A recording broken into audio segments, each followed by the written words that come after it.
There are parts of the city no one visits, unless they have to. Not out of fear exactly, but out of some inherited caution. A worn-down wariness, passed from bricklayer to postman to clerk, passed on like the memory of an old burn you never felt yourself. The library was in one of those places, wedged between gutted office buildings and a long-shuttered railway station, just far enough from the living city to feel forgotten. It had no name on its sign, just the word library etched into soot-dark limestone, the letters worn soft by rain and time. And that was where they sent me. Not because I was the best, but because I was quiet, because I didn't ask questions, because I had nowhere else to go.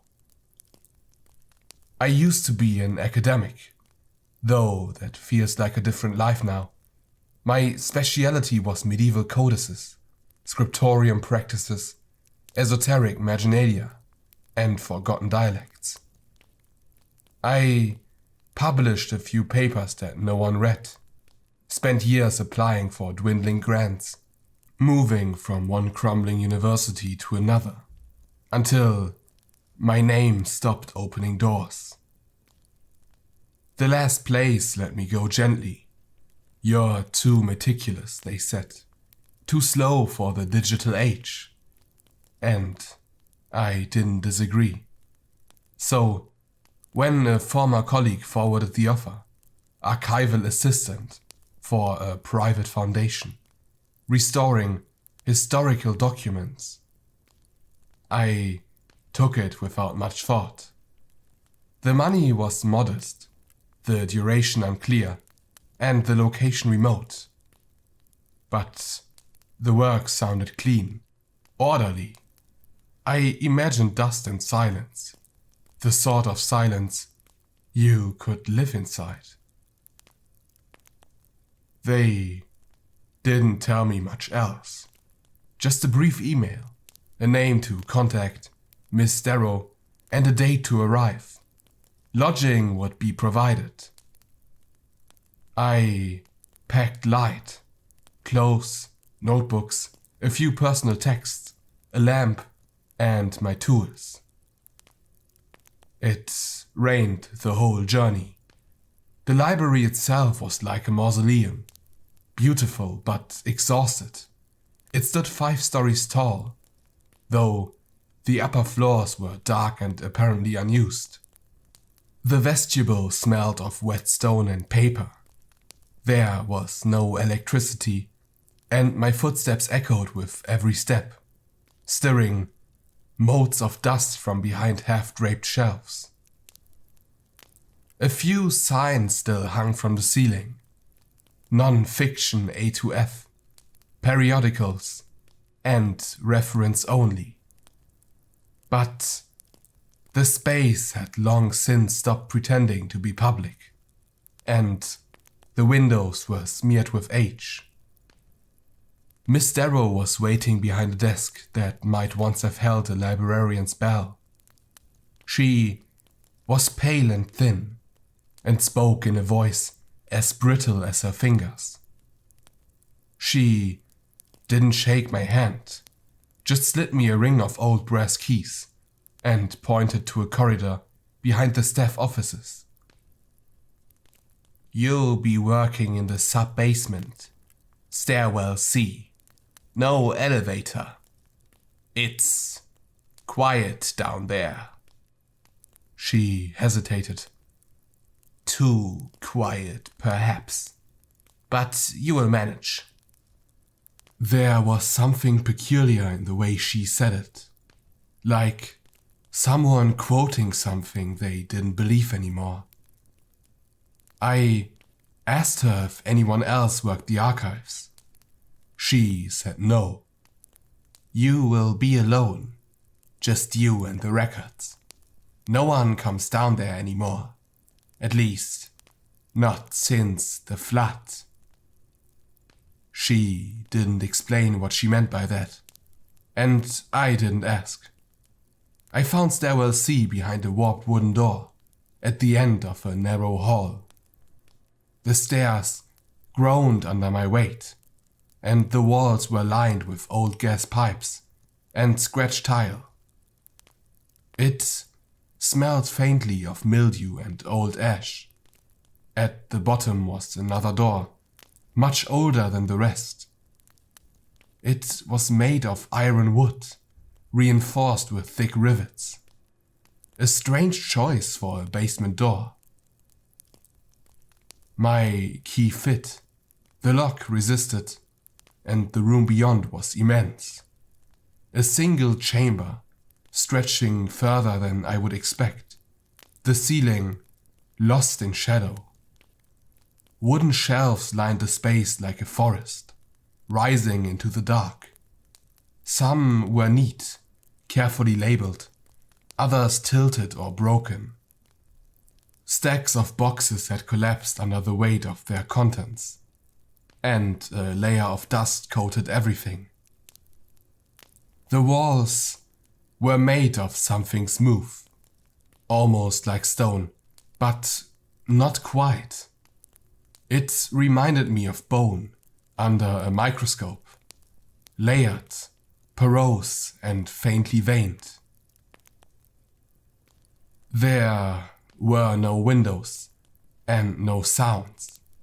A desk had been cleared near the entrance, a cot folded against the wall, a standing oil lamp, and an ancient radiator stood like forgotten sentries. It was all I needed. I moved in that evening. The upper floors were silent as a tomb. No voices, no footfalls, just the occasional creak of wood stretching itself. I boiled tea on a camp stove. I sat at the desk and opened the first box, labeled MISC, Correspondence 1860s. It was all faded script and water-stained pages, most illegible. The rhythm of deciphering old letters came back quickly. I began cataloging by hand, as I always had. Pen and ink, neat rows, no computers here, and no rush. For a time, I felt at peace. Each day began the same. I rose at 6, lit the lamp, washed in a metal basin with water drawn from a pipe at the stairwell landing, and I worked until dusk, sorting documents, logging contents, translating where possible. It felt purposeful, removed from everything that had collapsed in my life above. I barely thought of the outside world. I didn't miss it. But the silence began to change. At first it was subtle. I would pause, pen hovering, sure I had heard something shift behind me. Not footsteps, just weight, presence. I would turn and find everything still. Or I would wake in the middle of the night and swear the shelves had moved. Not dramatically, just slightly enough to change the shape of the aisles. I assumed it was fatigue, isolation, or old wood settling. Until I found the markings. They weren't part of the archive. They weren't ink. They were carved into the walls behind the shelves. Long, sweeping lines, etched deep into the strange bone stone. Symbols I didn't recognize. Not runes or letters. Shapes, meant to suggest something without saying it outright. I traced a few into my journal, hoping to research them later.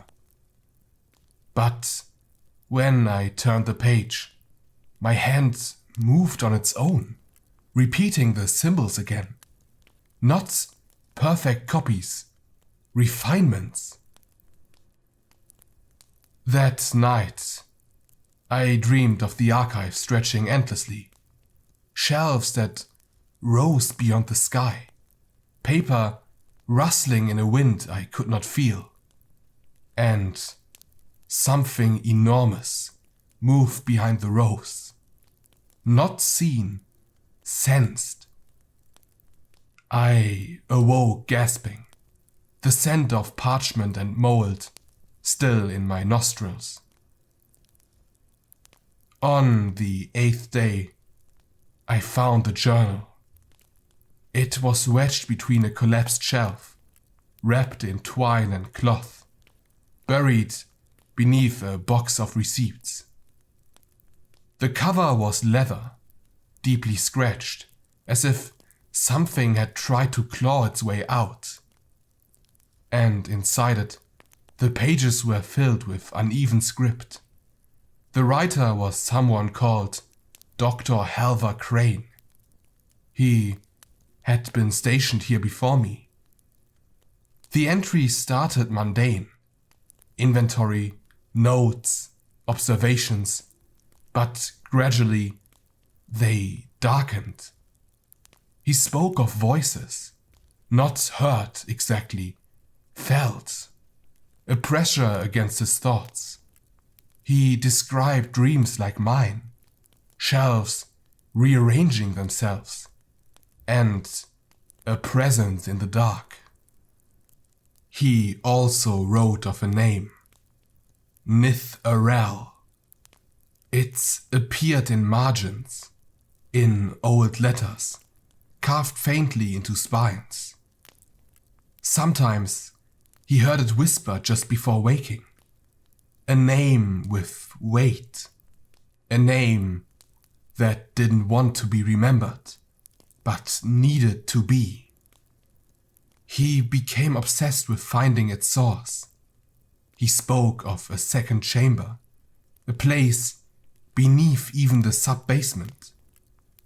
A sort of crypt, sealed before the library was ever built. He believed the library had been constructed over something far older. Something that wanted to be read. I closed the journal and found myself cold. Not with fear, but recognition. I had seen the name before. Not in this archive, years ago. Buried in a marginal note from a 14th century French grimoire. I dismissed as fabrication. Nith-Arel, the murmuring god, the bound syllable. It was a linguistic infection, a word that speaks back. I went to bed early that night, but did not sleep. The shelves seemed closer in the dark. I told myself it was the shadows, playing tricks on my tired eyes. The way dimness rearranges space. But the feeling lingered the next morning, when I rose from my cot and lit the oil lamp. I was certain some of the aisles had subtly shifted. The long row where I had first found the journal, Dr. Crane's journal, angled now, just slightly, toward the back wall. It made no sense. These were fixed wooden units, too large and heavy to move without sound or effort. Yet they bent like growing things. I walked the length of that corridor slowly, trying to find the trick of it. But it wasn't just the shelves. Even the dust had patterns to it now. Thin, looping trails across the floor that I hadn't left. They curled inwards, toward the forgotten far end of the archive, where the lamplight thinned and the air grew colder. There had never been light fixtures back there. I hadn't noticed it before, just how abruptly the gas lamp stopped, as if whoever wired the building had simply decided the final stretch wasn't meant to be entered. I didn't go there, at least not yet. Instead, I returned to the journal. I read it in pieces. I could only manage a few pages at a time before something in the script unsettled me. Not the content alone, but the shape of it. The loops and spurs of Dr. Crane's handwriting seemed to evolve with each entry, his style becoming narrower, sharper, and increasingly spidery. The words themselves were half English, half something else. Glyphs I couldn't interpret. Not in Latin, Greek, Hebrew, or any of the dozens of dead tongues I had studied. They had symmetry, yes, and rhythm, but no anchor in any known system. Still, they made me feel remembered. That's the only way I can describe it, as if they knew me before I knew them. Crane wrote of the crypt again, deeper beneath the sub-basement. He had found an entrance, or what he thought was one, a hatch sealed with wax and iron, hidden beneath a false partition at the end of row D. He never opened it. He said it whispered to him. I didn't want to believe him, but I began to hear it too. Not a voice, at least not at first. Just the impression of words that hadn't been spoken yet. Like standing in a room where someone has just left and the heat of their breath still hangs in the air. It felt like a suggestion of a syllable at the edge of thought. It was clearest when I handled certain documents. Not all, only the oldest. Ones written in crabbed ink, unsigned, uncatalogued, marked with the name Nith-Arel in a dozen variations. Nitherial, Nitharial, N.AR. I traced the name through the archive's internal index. There were no official references, but someone had written it in the margins of at least 30 different files, spanning over 100 years. It was always in the same hand, long loops, fine ink, careful pressure, and it wasn't Dr. Crane's. One morning, I woke to find a single page slipped beneath the door of my cot. It was old, vellum not paper, and the ink had bled in strange patterns, like veins or roots. I couldn't read the language, but the shape of it chilled me. It resembled nothing I had seen before, and yet felt utterly familiar. That was the first time I heard the sound. A low rhythmic murmur, not quite voice, not quite breath. A vibration in the stone behind the walls, as though something were speaking from the marrow of the building itself. I stood, barefoot on the cold floor, and pressed my hand to the wall. I felt it, a pulsing, like a distant drumbeat echoing through the earth. It slowed when I pulled away. After that, I stopped writing in English. I didn't notice it at first. My journal, my real journal, the one I kept for myself, had slowly filled with symbols. Not the ones from Crane's book. New ones. I had no memory of learning them. They came to me fully formed. Some I wrote in the corners of pages. Others I scratched into the underside of shelves when I thought I was only tracing my finger. The marks itched behind my eyes, and still I didn't leave. I began to suspect there was no real outside anymore, that the stairs only led back in, that the city above, if it existed, had folded in on itself. Sometimes I heard the faint suggestion of footsteps on the floors above me, but when I listened closely, they were always in time with my own. Echoes.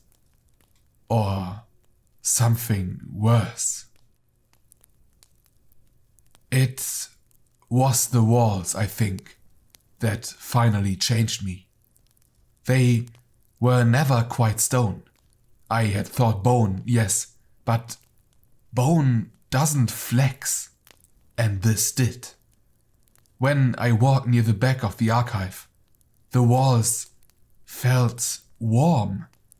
The texture shifted under my fingertips. Once, I pressed my ear to the corner of a shelf, and I heard breathing. Not like lungs, but like a tide, steady and huge, and impossibly deep. And I began to understand.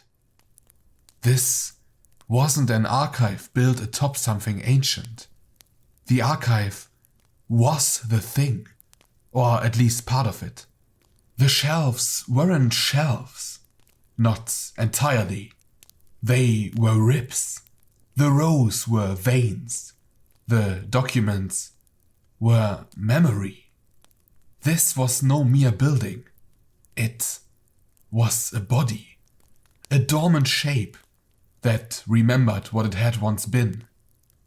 And I, the archivist, was not preserving its contents. I was feeding it. I became slower with my cataloging, more reverent. I touched the papers differently, traced the script with something close to affection. The more I immersed myself in it, the more the murmur became coherent. It no longer frightened me. It instructed me. It showed me how the documents fit together, not by subject or author, but by pulse, by weight of meaning, by something I could only call intent. I began to organize them accordingly. Dr. Crane had tried to resist this reordering. That was his mistake. One night, or maybe it was day, I had long lost track of time. I found the false partition Crane had written of. I didn't need to move anything. The shelves simply yielded, parting with a soft groan of wood and sinew. Behind them was a low archway, ringed in the same glyphs I had been writing without knowing. There was no door, just a slow decline into deeper dark. But I did not enter, not yet. Instead, I sat at my desk and opened my journal. I wrote a phrase I had never heard, never read, and yet knew to be true. The word remembers itself through us. When I awoke, the shelves had moved again. They parted like curtains in an old cathedral, their weightless hush revealing the archway I had long known was there. beneath thought, beneath reason. I stood before it with no sense of triumph, no fear, no curiosity, only recognition, like recalling the name of someone who had once been close to me in a previous life, a forgotten sibling. There was no door, no lock, no resistance, only a slope, carved not by hands but by time itself. The floor beneath my feet felt less like stone than a softened bone polish, worn smooth by centuries of silence. I stepped down. The air changed immediately. Not stale or suffocating, just dense, like pages pressed too tightly together. It smelled not of rot, but of memory, of old water, sealed ink, breath caught in the throat of the world. The passage deepened. The walls on either side began to pulse faintly, not with light, but with a rhythm I recognized in my chest. Not heartbeat, something slower, more ancient. Each step I took felt guided, not by force, but by an agreement long made. I wasn't being led, I was returning. Time fell away. The slope gave way to a vastness I could not measure. It wasn't a chamber in any architectural sense. There were no walls, no ceiling, no floor I could define. But it held me, enclosed me in the way a thought does just before it becomes language. Shapes hovered, no, breathed in the dark, spiraling limbs of shelves and spires, structures too complex for design, too symmetrical for accident, and everywhere documents, suspended and weightless, pages, tablets, bark, skin, all gently trembling with meaning. And I knew them. I had always known them. These were not archives in the human sense. These were the recollections of existence itself, preserved before time had names, before language imposed order. I could sense the truth of things in the silence, that this place was not built by men.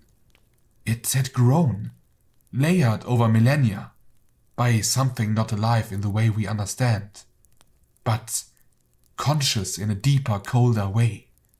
A presence whose memory was longer than decay. And then I felt it.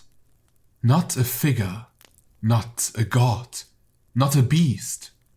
It had no body, no name I could give it without reducing it. But I knew it. Not because I had studied its science, not because I had followed Crane's notes, but because it had always known me. Every archivist who had come before, every scribe, every monk, every quiet person who whispered to paper rather than to people. They had not discovered this place. They had been fragments of it. And so had I. The presence that surrounded me, that held this place together, was not malevolent. It was not even curious. It simply remembered. And to it, memory was the highest form of worship, a sacred act, the cataloguing of thought, the keeping of what was. It had never spoken to me because I had never needed to be told what I already understood. I reached into my coat and removed my journal. The last page was already written. I did not recall doing so, but the words were mine. So I tore it from the spine, slowly, reverently, and laid it upon the nearest shelf. The page did not flutter. It simply sank into the wood, absorbed without a sound. The shelf shivered softly, as if pleased, and a quiet peace settled over me then, heavier than sleep, lighter than thought. I felt no hunger, no time, only a stillness, vast and permanent. I did not need to leave. No one ever had. So I took my place among the shelves, and the archive remembered me.